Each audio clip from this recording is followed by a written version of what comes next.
Tenemos al doctor Julián Miller Palacios Espinosa. El doctor Julián es ingeniero civil de la Universidad Nacional de Ingeniería. Actualmente realiza estudios de maestría en el Laboratorio de Computación de Alto Rendimiento de la Universidad de Tokio. Asimismo, es asistente de investigación en el Centro Peruano-Japonés de Investigaciones Sísmicas y Mitigación de Desastres, CISMID. Cuenta con experiencia en simulaciones numéricas en caso de sismo y tsunami.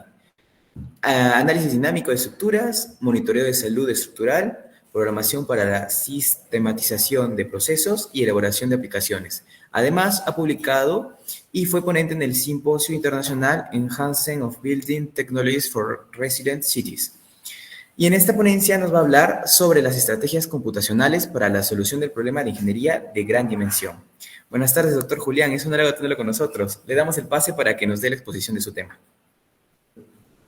Muchas gracias, Rodrigo, por la presentación. ¿Me confirma si me puede escuchar correctamente y se puede ver mi pantalla, por favor? Sí, doctor, se lo puede ver y también se ve su pantalla y se le escucha perfectamente. Ok, muchas gracias.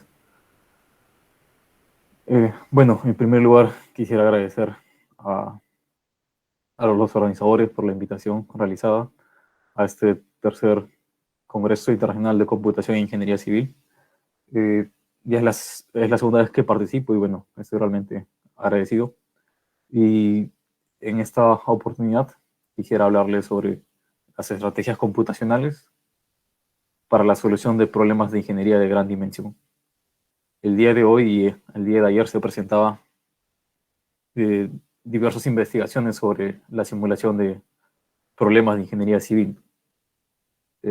Por ejemplo, el día de ayer el doctor Ñáñez presentaba una simulación de colapso, ¿no?, en mampostería y fue realizada en 2 dimensiones porque pues, debido al coste computacional, cuando es 3 dimensiones el problema se complica más. Y es así que el día de hoy trataré de explicarles estas estrategias computacionales y espero que les parezca interesante de tal manera que podamos resolver estos problemas de gran dimensión. Muy bien. En primer lugar voy a hacer más énfasis en los problemas de gran dimensión. Como les mencionaba, voy a mostrar otros ejemplos. Luego vamos a hablar sobre cómo construir unos sistemas. Básicamente son ecuaciones a partir de la definición de nuestro problema de gran dimensión, a partir de usando métodos para resolver los problemas en ecuaciones diferenciales parciales. Una vez que tengamos estos sistemas, se van a mostrar métodos para la solución de estos sistemas y estos métodos están relacionados a las estrategias para poder resolverlos. Una herramienta muy útil es la programación en paralelo. Hoy en día tenemos nuestras computadoras que son quad-core o octa-core, que son de 4 núcleos, de 8 núcleos, y cada núcleo de nuestra computadora, si sabemos programarlo, podemos hacer que trabajen en paralelo y tener cada núcleo sería como un cerebro de la computadora, tener 8 cerebros de la computadora trabajando en paralelo, ¿no? La programación, digamos, común que se realiza es utilizando solamente uno de estos núcleos, ¿no? Pero vamos a ver cómo es posible realizarlo en paralelo. Finalmente, algo que está, digamos, en tendencia hoy en día es la programación en CPU y GPU. Básicamente, se comunica los núcleos del CPU con la tarjeta gráfica o el GPU, de tal manera que procesos específicos se aceleran en la tarjeta gráfica y se obtienen resultados más rápidos. Bien, hablando sobre los problemas de gran dimensión, hay varios. El día de hoy y el día de ayer se mencionaron varios ejemplos. Sin embargo, yo quisiera clasificarlos en 2. Algunas simulaciones que están relacionadas a la habilidad de computación y algunas simulaciones que están relacionadas a la capacidad de computación. En cuanto a la primera, podremos decir, por ejemplo, la simulación determinística de tsunami. Aquí podemos ver en este video, ¿no?, la simulación de propagación de tsunami en el distrito de La Punta. Esa simulación fue realizada para obtener las profundidades de inundación y velocidades, y con ello analizar algunos edificios ante fuerzas hidrodinámicas de tsunami. Y aquí se habla de una computación costosa, ¿no? Esa computación fue realizada hace 4 años, 5 años en el Centro de Investigaciones Sísmicas, y demoró alrededor de 10 días, ¿no? Entonces es una simulación costosa, donde si hoy en día de repente utilizamos mejores computadoras y mejores códigos, podríamos tener una respuesta más rápida, ¿no? Y ahí se habla de la habilidad de computación. Tenemos otro tipo de simulaciones en la cual consiste de realizar miles de simulaciones con diferentes inputs, ¿no? Por ejemplo, podríamos decir la simulación probabilística de peligro sísmico. Aquí tenemos una imagen de la nota técnica para la estimación de reservas catastróficas realizada por el SISMIT y la SBS. Y en esta imagen podemos ver básicamente el peligro sísmico en el Perú y algunas zonas en las cuales nosotros podemos identificar cierto tipo de comportamiento sísmico, ¿no? Por ejemplo, para esta área, el polígono F3, nosotros podríamos proponer miles de escenarios sísmicos y luego evaluar la amenaza sísmica para este tipo de características sísmicas, ¿no? Entonces, cuando tenemos miles de simulaciones, eh, hablamos ya de una simulación probabilística, por ejemplo, pero también ponemos a prueba la capacidad de computación que tiene ya sea una computadora, ¿no? Entonces, son dos tipos de simulaciones que les podría mencionar. Entre las simulaciones determinísticas, por ejemplo, podríamos ver este modelo de elementos finitos, un modelo de elementos finitos simple, pero vemos que cada vez se va acercando a la zona donde está la cimentación, tenemos un mayor refinamiento de, de los elementos finitos, ¿no? Y esto es, bueno, algo que se puede mostrar en 2 dimensiones, pero en 3 dimensiones sería algo más complejo y un problema de gran dimensión. Luego por aquí tenemos la deformación de la corteza terrestre. Básicamente tenemos nosotros, en el caso de una simulación sísmica, ¿no?, de una falla sísmica, esto suele suceder cerca en la corteza terrestre. Y en la parte inferior tenemos el manto, ¿no? Luego, después de colocar los inputs de la falla sísmica, nosotros podemos saber cómo se ha deformado, ¿no?, la corteza y el manto. Y esto sirve bastante para estudiar las zonas sísmicas donde son probables de ocurrir los siguientes sismos, ¿no? Y este es otro tipo de ejemplo de problemas de gran dimensión. Algo muy importante es definir las etapas cuando resolvemos este tipo de problemas, nosotros necesitamos definir las etapas, ¿no? En primer lugar está el preprocesamiento, en la cual consiste la construcción del modelo, ¿no?, y la definición de parámetros de entrada.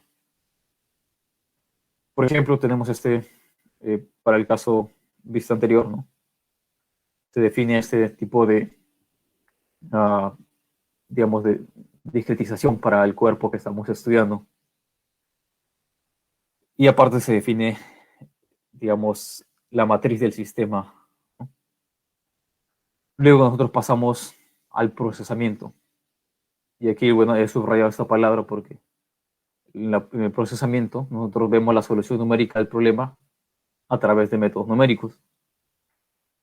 Pero nosotros solucionamos para cada paso de tiempo. En un problema real, por ejemplo, si tenemos de nuevo el problema sísmico, un evento sísmico es el cual somete a las estructuras que nosotros diseñamos o vamos a construir, y es el evento más, digamos, uno de los eventos más desfavorables, la cual nuestra estructura civil tiene que soportar. Entonces, un evento sísmico nosotros sabemos que dura alrededor de minutos, ¿no?, tal vez 2 minutos, y nosotros necesitamos analizarlo en un delta de tiempo, digamos, 0.01 segundo. Entonces vamos a tener que resolver el sistema miles de veces. Y es así que la parte principal está en el procesamiento. Y es donde voy a hacer énfasis en las siguientes diapositivas. Tenemos nosotros el postprocesamiento, que es la última parte, pero no la menos importante, porque obtenemos parámetros muy importantes derivados de la solución. Si en este caso nosotros estábamos mostrando un poco el desplazamiento, ¿no? O la deformación sísmica, nosotros también podemos obtener la deformación unitaria y los esfuerzos. Y esos son parámetros muy importantes para poder analizar nuestros resultados, ¿no? Bien, en el caso de, digamos, simulaciones de fluidos como la de tsunami, por ejemplo, podríamos obtener las profundidades de inundación, las velocidades del tsunami, y con ello luego obtener fuerzas hidrodinámicas, ¿no? Que serían parámetros derivados en el postprocesamiento. Bien, usualmente nosotros resolvemos estos problemas de gran dimensión, que son problemas en ecuaciones diferenciales parciales, mediante diferencias finitas. Cuando nosotros utilizamos esta aproximación de diferencias finitas, vamos a llegar a tener ecuaciones de esta forma, ¿no? Como estoy mostrando con el puntero. Por ejemplo, una ecuación simple en este caso sería menos 2 por una incógnita que nosotros no sabemos que sería el desplazamiento, por ejemplo, en el nodo 1, más el desplazamiento en el nodo 2 que no sabemos, más el desplazamiento en el nodo 4 es igual a un coeficiente dado F1. Y así podemos tener, digamos, en este ejemplo, una de ecuaciones lineales y resolvemos el sistema de AU, una matriz A por U igual a F, donde la matriz A básicamente está compuesta por estos coeficientes y U sería nuestro vector de incógnitas y F es el vector dado, el vector que conocemos, ¿no?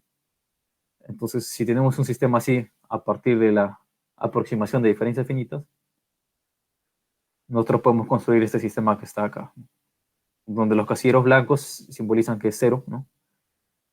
Y los casilleros que están a color simplemente son los coeficientes que tenemos en nuestras ecuaciones lineales. Este método nos permite construir un sistema disperso de ecuaciones, el cual contiene pocos coeficientes diferentes a cero, ¿no? Vemos aquí con los colores son los coeficientes diferentes a cero. En total nosotros tenemos 81 coeficientes, pero podríamos decir que solamente tenemos 5 diagonales, ¿no? Que son diferentes a cero, aproximadamente. Es decir, en este caso, 45 de 81 son coeficientes diferentes de cero. Pero ese es un problema pequeño. Cuando hablamos, por ejemplo, digamos, solo 1000 grados de libertad, vamos a tener 1.000.000 de coeficientes en total, y de los cuales solo 5.000, para este caso, aproximadamente van a ser diferentes de cero. Es decir, menos del 0.5% son coeficientes diferentes de cero. Y a esto se le llama sistemas dispersos. Y aquí, bueno, vamos a ver la primera estrategia computacional. De manera eficiente, el sistema disperso se almacena en formato CRS o LL. ¿Qué quiere decir? Que solamente vamos a considerar los, por ejemplo, CRS significa Compressed Row Sparse, un sistema disperso comprimido por filas, y solamente vamos a almacenar los coeficientes que son diferentes de cero, ¿no? La diagonal no es un problema porque es bien simple de almacenar, pero los coeficientes de repente que están fuera de la diagonal, estos dos verdes que estoy señalando, podríamos almacenarlos en un arreglo, una lista, cuyos dos primeros coeficientes son los que estoy mostrando acá, ¿no? Entonces es 1 y 1. Pero aparte de ello, nosotros necesitamos definir en qué posición está, en qué grado de libertad le corresponde para esta primera fila. Entonces, en la columna 2 y la columna 4. Y aquí tenemos otro arreglo, ¿no? De esta manera solamente vamos a almacenar dos arreglos que contienen la información de los coeficientes diferentes de cero, ¿no? Y esto va a ser bastante óptimo, no solamente para realizar el proceso matemático de multiplicaciones de matriz por vector, sino que también para poder almacenar nuestra información de la matriz. Si nosotros tratamos de almacenar toda la información de la matriz, incluyendo los coeficientes igual a cero, lo más probable es que no tengamos memoria en nuestra computadora. Y esto nos ocasiona problemas simplemente cuando queramos analizar un problema de 1.000.000 de grados de libertad. Nuestra computadora, si almacenamos todo, tendríamos problemas de memoria. Bueno, hay otro formato que se llama LL. Esto viene de una librería que se llamaba LLPACK. Y bueno, aquí almacenamos en lo posible los coeficientes diferentes de cero, pero definimos un ancho dado de esta matriz, que es menor que el ancho que se puede observar aquí, que es 9, en este caso es ancho 4. Y esta manera de almacenar también es óptima para algunos casos. En otros casos CRS es también óptimo. Y bueno, la idea es probar cuál es la mejor manera de almacenar y luego realizar nuestros procesos de cómputo. Bueno, esta es la primera estrategia, que está relacionada a cómo almacenamos nuestro sistema disperso. Tenemos aquí que asimismo el método de elementos finitos es aplicado para resolver problemas más reales. Habíamos visto que nosotros resolvemos con el método de diferencias finitas, pero con el método de elementos finitos podemos resolver problemas como el que estoy mostrando en esta parte, ¿no? Tenemos esta llave mecánica y vemos que está discretizado en varios elementos finitos, ¿no? Y esto nos permite el método de elementos finitos. Nos permite resolver problemas con geometría compleja, ¿no? Para aplicar este método se discretiza el cuerpo como hemos visto en elementos finitos y luego se realiza, bueno, para ello se realiza métodos como la triangulación de Delaunay o digamos otros tipos de métodos derivados de ello. Al realizar el ensamble de cada elemento finito se genera un sistema disperso y esto se ve en la primera parte, en la parte del preprocesamiento, ¿no? Pero algo muy importante, bueno, antes de mencionar la segunda estrategia computacional, quisiera mostrarles cómo es la matriz o cómo es el sistema disperso. Así como habíamos visto, ¿no?, que el sistema A, en este caso, es de esta forma. Cuando se aplica el método de elementos finitos, se podría tener un sistema de esta otra forma, donde, bueno, aquí se puede ver mejor, donde cada punto negro, ¿no?, es un coeficiente diferente a cero, y el espacio en blanco es netamente puros coeficiente cero. Y este sería un sistema disperso a partir del método de elementos finitos. Como ustedes podrán observar, tenemos varios coeficientes que están alejados de la diagonal, que son los que estoy señalando. Y cuando se tiene este tipo de sistemas, es complejo resolver.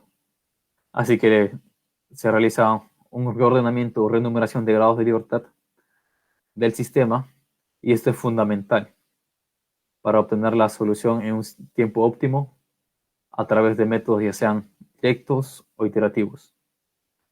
¿A qué me refiero con este reordenamiento, no? Vamos a ver aquí un ejemplo más sencillo, donde tenemos este, conjunto de elementos finitos de un cuerpo. Cuando hacemos nosotros el ensamble en la matriz global, vamos a tener un sistema de esta forma, que es bastante similar a lo que había mostrado aquí, pero este es un caso más sencillo, ¿no? Bien, y la idea es reducir, ¿no?, esta, digamos, matriz que está dispersa a algo más compacto que sería diagonal, ¿no? Y bueno, lo que se hace es se reduce el ancho de banda del sistema. El ancho de banda podemos definirlo nosotros como la máxima longitud entre un coeficiente diferente a cero. Y bueno, básicamente sería lo que estoy mostrando, ¿no? Y aquí se ve que se ha reducido el ancho de banda del sistema. Bien, este paso es, digamos, relacionado a la segunda estrategia y es muy importante porque cuando nosotros resolvemos este sistema es mucho más rápido que resolver este sistema, ¿no? Muy bien. Vamos a entrar ahora un poco más sobre cómo solucionamos este sistema, ¿no? Ya tenemos este sistema ordenado y vamos a mencionar métodos directos que nosotros de repente le hemos aprendido en los cursos de álgebra lineal sobre la eliminación gaussiana, la factorización LU. Sin embargo, estos métodos directos toman más tiempo, ¿no? Más tiempo de cómputo. Así que vamos a ver los métodos iterativos, que son, por ejemplo, el método de gradiente conjugada para matrices definidas positivas simétricas. Luego tenemos algo más general, gradiente biconjugado estabilizado. Y luego tenemos otro método para resolver estos sistemas generales, que es el de residuo mínimo generalizado. Estos métodos son netamente para la solución de los sistemas y podríamos nosotros ver en un paquete llamado PETSC y vemos en su manual de uso que implementa justamente estos métodos, ¿no?, que les estoy mencionando. Básicamente los métodos iterativos, ya que PETSC es un paquete destinado para resolver problemas de gran dimensión. Y bueno, aquí podríamos ver los métodos que les he mostrado, ¿no? Tenemos el de gradiente conjugada, entre los demás que les he mostrado, y otros que bueno, ahí les muestro de referencia. Diversos software utilizan métodos directos e iterativos, ¿no? Ya podemos hablar software Diana, ANSYS, SAP 2000, ETAPS, SimScale, diversos software. No obstante, los métodos iterativos se desempeñan mejor en problemas de gran dimensión. Por ejemplo, en el software SimScale podemos ver aquí los métodos de solución. Básicamente le llamamos solvers o solver, ¿no? Y aquí podemos ver esos métodos, que son 5, donde los dos últimos especifican que son las mejores opciones para problemas de gran dimensión, ya sea el método de gradiente conjugada precondicionada o de repente el paquete PETSC, el cual PETSC tiene implementado también métodos derivados de la gradiente conjugada. Así que más adelante vamos a hablar sobre la gradiente conjugada precondicionada. Pero luego también tenemos otros métodos que están relacionados a métodos directos, ¿no? Ven ahí ustedes que dicen direct solver, que sería un solucionador directo. Y estos son problemas no para grandes dimensiones, pero hasta de repente 1.000.000 de grado de libertad. En ese orden podría resolver. Pero cuando tenemos más de millones de grados de libertad, es necesario utilizar este otro tipo de método. Dicho sea de paso, aquí podemos ver que dice renumbering method. Y es justamente el método que les había mostrado anteriormente, ¿no?, sobre el reordenamiento, este método. Y para realizar este reordenamiento podríamos mencionar el método de reverse Cut-Hill-McKee. Es un método típico para realizar este tipo de renumeración. Bien, pasemos entonces a otra estrategia. Vamos a hablar más adelante sobre la gradiente conjugada precondicionada porque es algo muy importante. Pero por ahora pasemos a la tercera estrategia computacional. Y esta estrategia está relacionada al divide y vencerás. Son métodos de multigrilla. Y esquemáticamente aquí podemos ver que tenemos un problema, ¿no?, un cuerpo discretizado, ¿no? Es bien simple, ¿no?, es esta discretización, porque es esquemático, es conceptual. La idea es tener otro sistema, ¿no?, un poco más grueso, de refinamiento más grueso, ¿no?, como se puede ver. Y luego tener otro sistema equivalente, como refinamiento más grueso, hasta llegar a un sistema cuya solución se pueda realizar por un método directo. Y luego la idea es interpolarlo.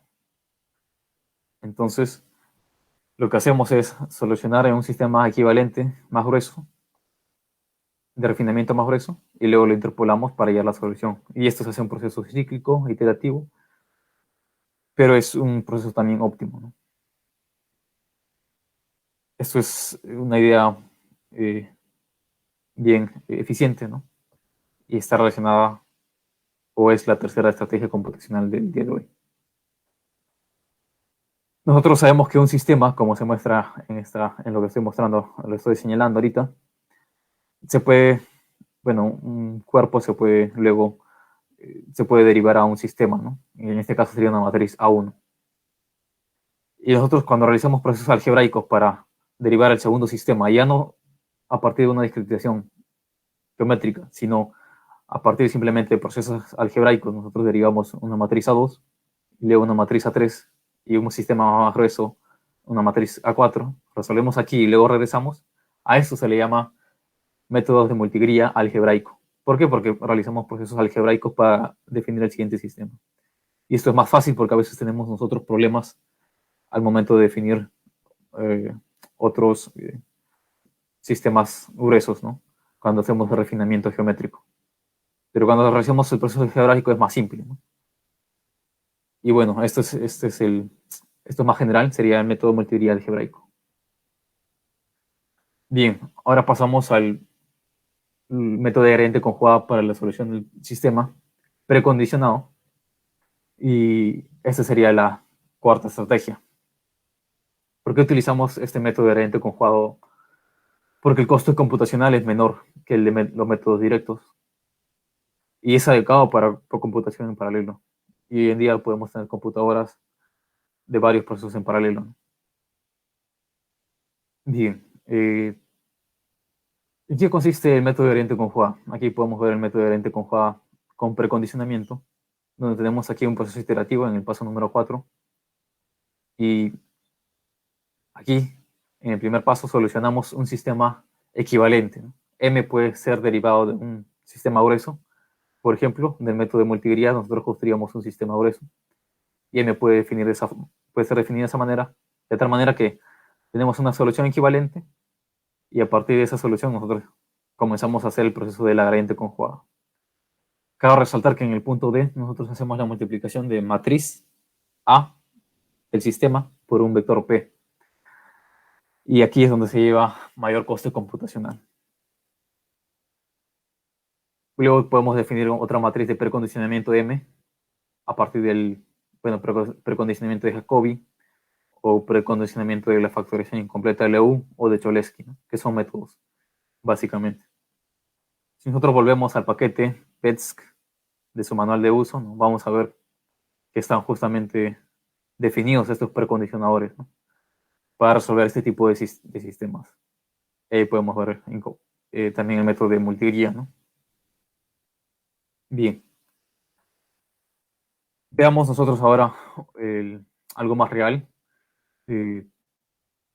Vamos a ver este caso de mi computadora, justo la computadora en la cual estoy transmitiendo, ¿no? O estoy compartiendo pantalla. Vemos sus características. Vemos que cuando analizo su performance, ¿no? Vemos ahí que tengo 4 núcleos. Es decir, mi CPU tiene 4 núcleos, que son 4 cerebros que pueden trabajar en paralelo. Y tengo un GPU, ¿no? Un GPU que es relacionado a mi tarjeta gráfica, el cual me va a permitir, si yo lo utilizo eficientemente, acelerar algunos procesos, ¿no? Esta laptop, que tiene un CPU y un GPU de 96 núcleos, es decir, el GPU tiene 95 núcleos de GPU, ¿no? Y un CPU tiene 4 núcleos relacionados al CPU.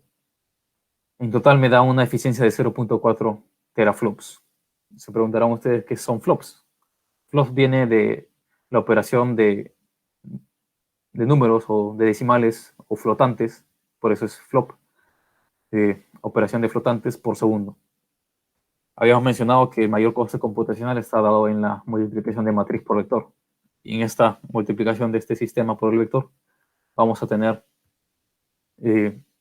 varias multiplicaciones de decimales, ¿no? Entonces esta computadora puede realizar 0.4 teraflops, que es bueno, algo bueno para esta computadora, comparado con hace 10 años, es un rendimiento bien óptimo, ¿no? Hoy en día, la supercomputadora Frontier, la mejor supercomputadora del mundo, está compuesto principalmente por 64 Olympus Racks. ¿Qué son Olympus Racks? Simplemente son unos gabinetes que podemos ver. Y cada rack tiene 128 nodos. ¿Qué es un nodo? Un nodo es como se puede mostrar en el puntero, ¿no? Vemos que aquí hay 4 dispositivos y aquí tenemos algo que lo controla. Este nodo tiene justamente el CPU que lo controla, un CPU AMD y 4 GPUs AMD, que serían estos 4 que van a acelerar ciertos procesos. Un nodo de frontend tiene un CPU de 64 núcleos y 4 GPUs de 110 núcleos cada uno. Cuando nosotros sumamos todos los esfuerzos, ¿no?, que tiene esta supercomputadora, vamos a ver que tiene alrededor de 1 millón de teraflops. La diferencia es bien amplia, ¿no? Si decimos que de repente la computadora en la cual estoy presentando ahora demora alrededor de 1 millón de segundos, esta supercomputadora podría realizar este cálculo solamente en 0.4 segundos, ¿no? Así de potente. Y eso es muy eficiente para respuestas inmediatas ante catástrofes o eventos, bueno, catastróficos, ¿no? Bien, quisiera mencionar ahora sobre la programación en paralelo, que es la siguiente estrategia computacional, donde nosotros tenemos, por ejemplo, este cuerpo, el cual vamos a dividir. Dividimos en varios procesos. En este caso se divide en varios, cada color representa cada proceso. ¿Y cuál es la idea, no? La idea es que cada proceso del CPU pueda resolver o realizar las multiplicaciones de cada uno de estos colores. Si solamente tenemos 3 colores, por ejemplo, sabemos nosotros que tenemos un sistema A, al cual tenemos que multiplicarle un vector, digamos un vector phi, en el proceso iterativo. Nosotros podemos dividir esa multiplicación en 3 procesos, como se puede mostrar aquí, ¿no? Es como si fuese que tengamos unas piezas de Legos, ¿no?, y le hemos dividido en 3 partes, ¿no? Finalmente hacemos la multiplicación de matriz por el vector correspondiente en cada proceso dividido. A eso se le llama subdominios.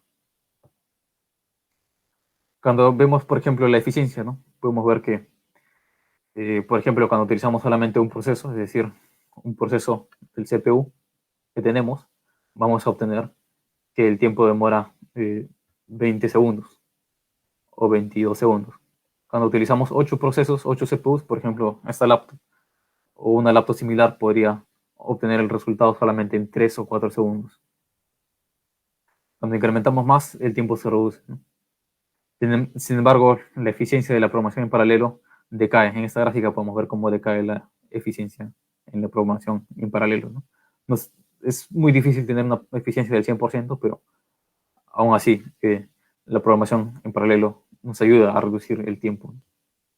Y esto ha sido resuelto para ver las formaciones verticales de este cuerpo. Bien. Quisiera hablarles ahora de la programación en CPU y GPU. Usualmente, los núcleos del CPU están ordenados para que puedan trabajar en grupos o procesos. Por ejemplo, este CPU que les estoy mostrando aquí trabaja en 4 grupos y en cada grupo tiene 16, digamos, cores o núcleos, ¿no? Aquí vemos el primer proceso o grupo, el segundo grupo, el tercer grupo y el cuarto grupo. Y ustedes dirán que CPU es tan potente, ¿no? Y es el que les había mostrado aquí de esta supercomputadora que tiene 64 núcleos, ¿no? Un CPU de 64 núcleos es el que se encuentra acá, ¿no? Entonces cada grupo suele trabajar con GPUs, ¿no? En este caso, digamos que trabaja con 2 GPUs. ¿Y qué sucede? Cuando tenemos estas operaciones complejas a realizar de matriz o del sistema por un vector, le enviamos al GPU, enviamos datos al GPU, de tal manera que la tarjeta gráfica o el GPU realiza esta computación de manera eficiente, acelera el proceso. Y luego, vemos a través de esta línea azul, retorna los resultados a este conjunto a este grupo. Y es así que va a trabajar este segundo grupo, por ejemplo, con este otro GPU, y así sucesivamente.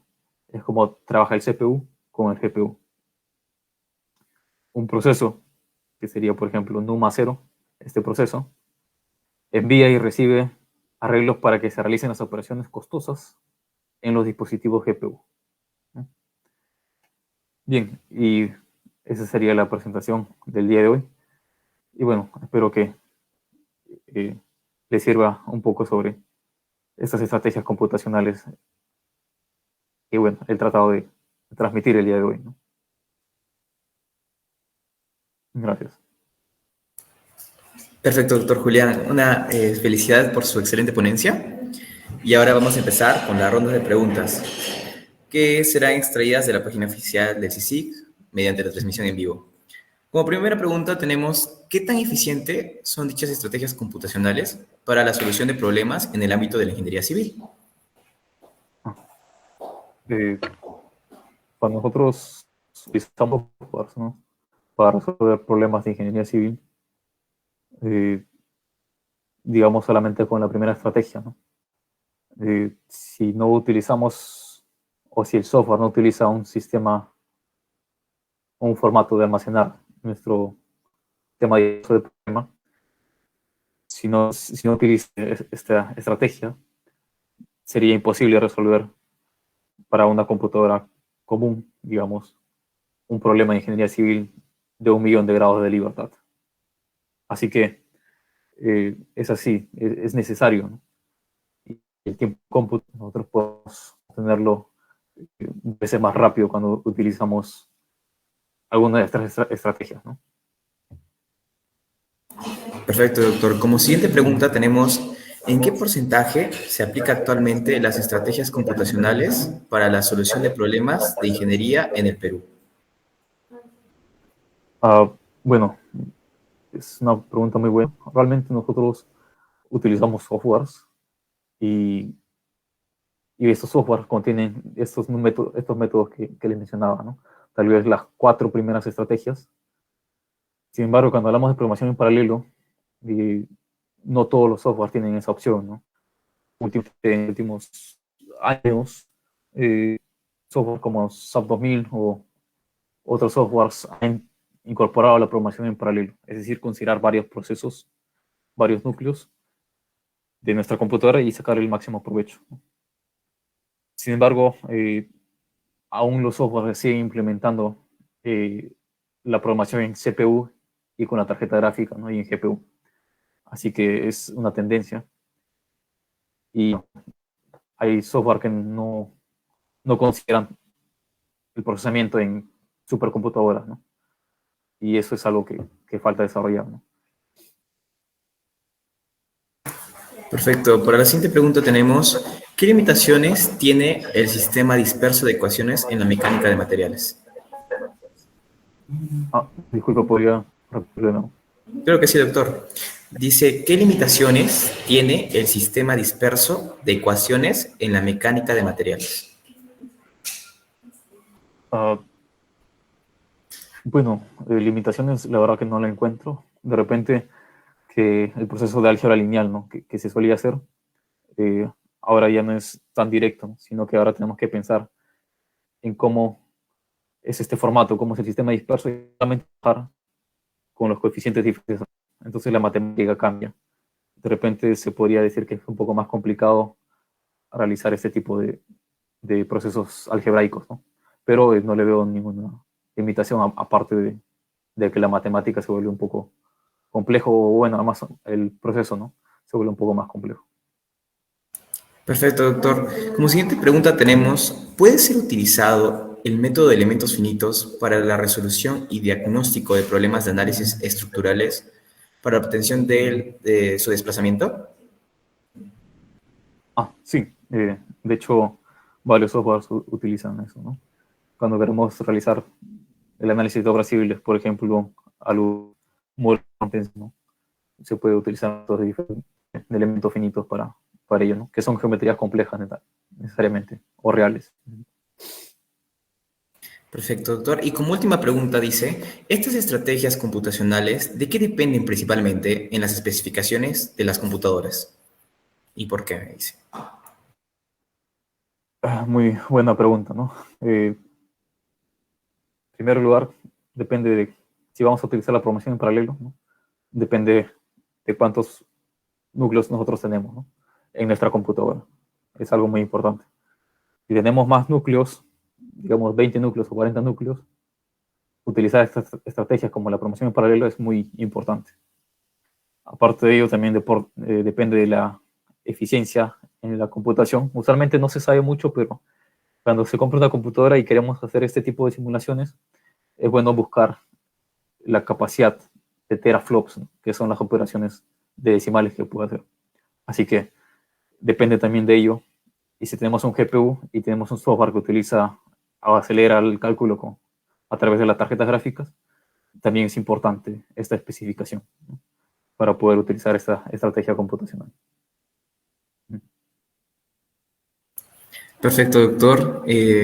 Felicidades de nuevo por su excelente ponencia y sus excelentes respuestas. Agradecerle una vez más por estar con nosotros y esperamos volverlo a tener para otra siguiente ponencia. Y muchas gracias. Muchas gracias por la invitación.